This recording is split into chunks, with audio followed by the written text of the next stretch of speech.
एक आम तासुर ये है कि आप सख्त गिर आदमी हैं, आप जिस तरह के बयान देते हैं, या खैर होता है बारिश होने का भी एक होता है थोड़ा सा ना, एक बंदे का आता है, आपको ये कमेंट सुनने को मिलता है?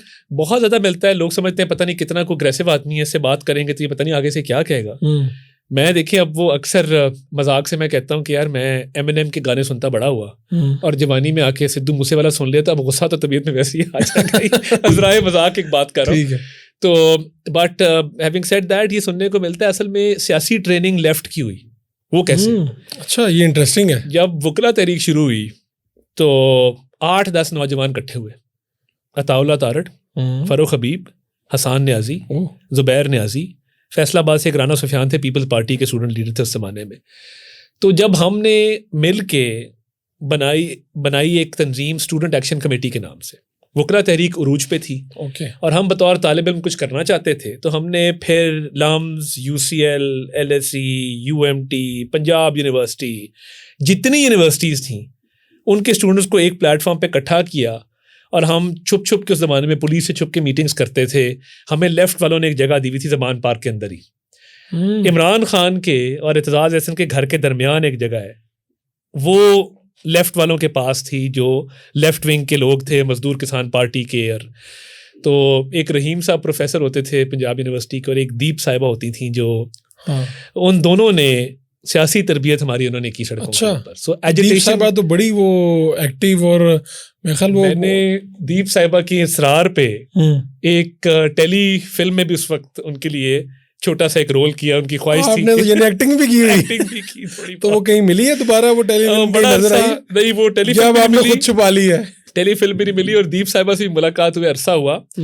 तो वो बेसिकली जब हमने ये स्टूडेंट पॉलिटिक्स भी की, और फिर जब ये एजिटेशन की पॉलिटिक्स की, और लेफ्ट से हमारी सारी ट्रेनिंग हुई, तो मुझे याद है बरकत मार्केट में एक दफ़ा बहुत बड़ा प्रोटेस्ट हुआ, जिसमें इमरान खान साहब की बहनें गिरफ्तार हुई थी। यस, तो जिसमें वो जबरदस्ती गाड़ियों में महल किया था। वो हम उस प्रोटेस्ट में भी मौजूद थे।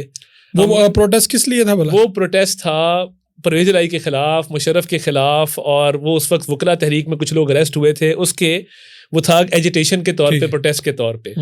तो वो जो दौर था उसमें खैर बड़ी शिद्दत पसंदी भी देखी कि देखें पुलिस उस वक्त रूथलेस थी, स्टेट पूरी जोरों में थी, और वकला के ख़िलाफ़ गिरफ्तारियाँ और डंडे और मारें, ये सारा उनके नसीब में था। तो हमने जब काम शुरू किया तो 1 साल पढ़ाई नहीं की, 1 साल पूरा 1 साल हम सड़कों पे रहे, यही वकला तहरीक में। यही वकला तहरीक। कभी लॉन्ग मार्च हो रहा है, और मुझे याद है तब भी हम रोकते थे लोगों को ना, मतलब ये हसान वगैरह क्या करते थे कि जब लॉन्ग मार्च एतजाज़ हसन ने कॉल ऑफ किया तो उन्होंने उसको गद्दार डिक्लेयर कर दिया, और ये चढ़ गए, इन्होंने कहा चढ़ जाओ प्रेसिडेंसी की दीवारों पे और जंगले टाप जाओ, और ये गद्दार ऐसे तहरीक बेच दी। आपको याद होगा 2 लॉन्ग मार्चेस हुए थे।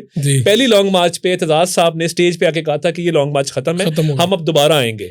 उसमें भी फिर डिवीजन हो गई, क्योंकि कुछ ज्यादा शिद्दत पसंद थे, उन्होंने कहा ये गद्दार आदमी एतजाज़ एहसन, इसकी बात नहीं सुननी, बेच दिया इन्होंने बेच दिया, हमारी तहरीक बेच दी है, हम खून पसीना लगा रहे हैं। तो अक्सर आप किस उसमें शामिल थे? किस काफिले? मेरा ख्याल था कि वापस जाना चाहिए और दोबारा हमारा खत्म हो गया, रीग्रुप होकर आना चाहिए।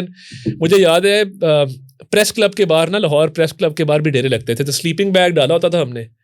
कई दफ़ा सुबह जब आंख खुलती थी तो बसों के धुएं से और हॉर्न के शोर से सुबह आंख खुलती थी कि हम पता लगता था अच्छा ये तो प्रेस क्लब के फुटपाथ पे सोए हुए हैं, और वहीं पे वो प्रोटेस्ट वाला कैंप लगा हुआ है, तो वहीं बैठे हुए हैं, तो बैठे हुए वहाँ पे। तो जिन लोगों के साथ आप एफर्ट्स कर रहे थे उस वक्त जी, तो ये फरूख हबीब और हसान, ये सारे तो बाद में फिर आपके सियासी मुखालिफ हो गए। ऐसे ही।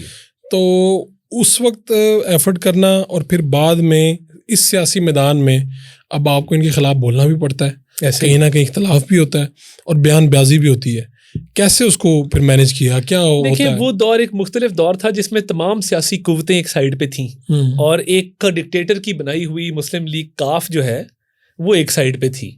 तो हमारा एक कॉमन गोल था, एक डिक्टेटर के खिलाफ हम निकले थे, वकला तहरीक के जरिए जजेस की बहाली के लिए निकले थे, कॉमन कॉज था, तो हमने काफी टाइम इकट्ठे गुजारा। तो उस वक्त आपके नजरियात इनके इख्तलाफ करते थे? तब तो इवन जब मियाँ साहब मीटिंग्स करते थे तो कई पुरानी तस्वीरें कि इमरान खान साहब साथ बैठे हुए हैं, वो आज भी नजर आती हैं। जॉइंट ऑपोजिशन थी और वो एक तहरीक थी, मगर फिर वक्त के साथ साथ वो जिस नजरिए के खिलाफ निकले थे तब वही उसी नजरिए के खिलाफ ये लॉन्च हो गए 2017 में, जब मियां नवाज शरीफ को हटाया गया, रास्ते जुदा हुए, तलखियाँ भी हुई, बयानबाजी भी हुई, मगर एक बात मैं हमेशा कहता था कि तवाज़ुन नहीं खोना चाहिए। अब मुझे बड़ा क्रिटिसिज्म फेस करना पड़ता है मेरे स्टांस की वजह से, मगर मैं ऐसा आदमी हूँ, चाहे जो भी मेरी ट्रेनिंग है सियासी तौर पे और जो भी स्टूडेंट पॉलिटिक्स में देखा, वकला तहरीक में देखा, मैं कभी पहल नहीं करता। और मैं अक्सर लोग मेरे बारे में बड़ा मिसकंसेप्शन है, बड़ा ऐसा लगता है कि जैसे आप भी करते होंगे, बड़ा मिसअंडरस्टूड, और बड़ा मैं समझता हूँ कि मैं एक लोग मुझे समझ नहीं पाते, बड़ा मिसअंडरस्टूड आदमी हूँ।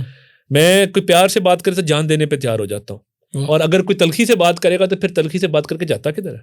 तो ये वो बेसिकली होता ना कि किसी को छेड़ो ना, और जो छेड़े उसको फिर छोड़ो ना। तो इन दोनों में से या किसी के साथ ऐसा हुआ जिसके साथ पहले बड़ा प्यार था, इकट्ठे काम किया, और बाद में फिर जब सियासत में आमना सामना हो गया कहीं पे? देखिए, बड़े लोगों के साथ ऐसा हुआ, मतलब मुझे याद है कि दुख किस बात पे हुआ कि यार इसके साथ तो बड़ा अच्छा टाइम गुजरा था, अब क्या हो गया? असल में शिद्दत पसंद इतनी ज़्यादा आ गई कि जब शुरू में हमें टॉक शोज में ये लोग टारगेट करते थे, शहबाज गिल जैसे कैरेक्टर आ गए, इन्होंने हमें टारगेट करना शुरू कर दिया ज़ाती तौर पे। मुझे याद है मैंने एक टॉक शो किया ज़मीर हैदर साहब का, शुरू की बात है।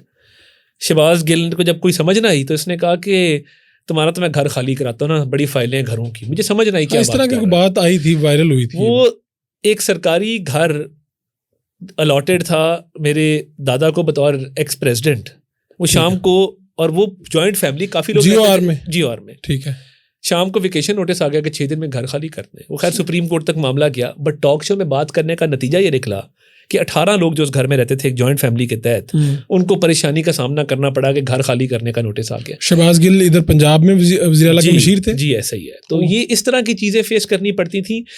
फिर अक्सर ये हसन साहब बड़े शिद्दत पसंद थे, जब इन्होंने मेरे खिलाफ ट्वीट्स किए, बातें की, तो ऑब्वियसली लगा कि ये मतलब कल को हमारे साथ था, और उम्र में भी हम बड़े, और इसने जब लॉ भी किया तो मेरे छोटे भाई का ये शागिर्द रहा, बिलाल तारड़ का। बिलाल तारड़ से लॉ पढ़ा। जी, बिलाल तारड़ से हसन न्याज़ी ने लॉ पढ़ा। तो बड़ा दुख हुआ कि यार ये हमारे दादा तक पहुंच गया, इसने रिश्वतखोर ये वो इस तरह की फजूल बातें करना शुरू कर दी। तो बड़ा दुख हुआ कि यार ये ज़ात तक पहुंच गया है।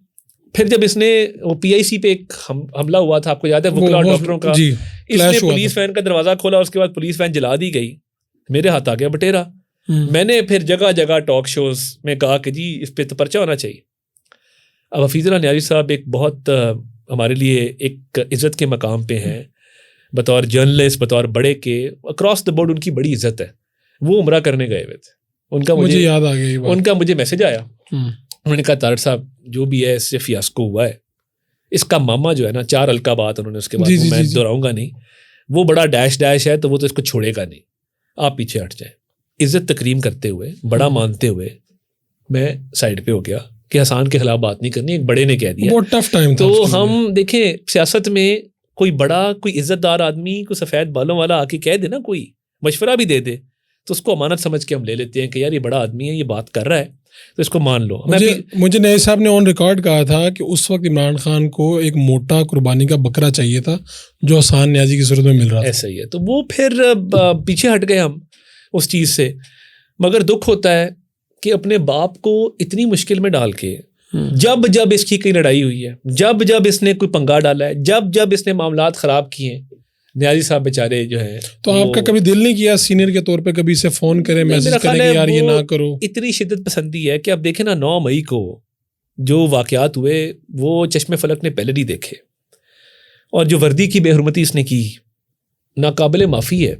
अब मिलिट्री ट्रायल ना चले तो क्या चले, दुश्मन जिस चीज़ के ख्वाब देखते हैं वो आप यहाँ पे कर रहे हैं।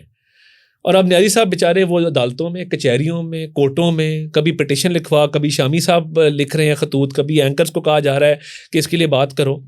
मैं आपको एक बात बताऊं, जो शख्स अपने वालिद को आजमाइश में डाले और सबक ना सीखे और पता हो कि मुझे वालिदैन पे बचा लेगा, उसका हौसला बढ़ता है इन चीज़ों से। ये तो अभी 9 मई का वाक़या बहुत बड़ा वाक़या, मगर इसमें ये कैपेसिटी थी कि ये इससे बड़ा भी कोई वाक़या करके अपने वालिद को फंसा सकता था। अब वालिद बेचारा औलाद के हाथों मजबूर है, मगर अपनी सियासत कभी ऐसी नहीं करनी चाहिए कि आपके वालिदैन जो हैं वो मजबूर और मोहताज होके जो हैं वो आपकी सफाइयाँ देते फिरें या आपके लिए वे आउट ढूंढते फिरें। सोचना चाहिए कि मैं क्या हरकत करने जा रहा हूँ और मैं किस तरीके से करने जा रहा हूँ।